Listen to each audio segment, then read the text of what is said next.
Orlando Pirates, what did we do to deserve this happiness?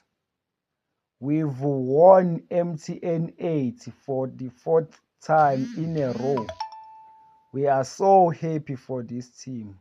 We've told them, this is the best team in the whole of Africa.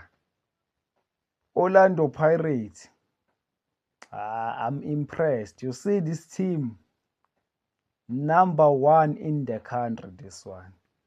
See this team, is the best team in Africa, this one. Fourth time in a row.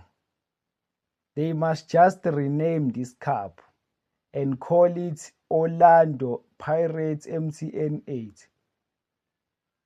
We keep winning and we are confident now that we are going to win the league as well. No team can stop Orlando Pirates right now. Mapakania up the Bucks. You see this team, awutholi lutho, awutholi twa. Angeke uze uthole lutho. Awubuyi uphila la. Sekumele futhi istadium basivale la phezulu. Njenge-Real Madrid. Ukuze uthi usungaphakathi sivele sivaleke lapha phezulu. Sebengaphakathi Mabhakaniya ayakhala induku. Orlando Pirates 3, abafana abancane 0. See this team.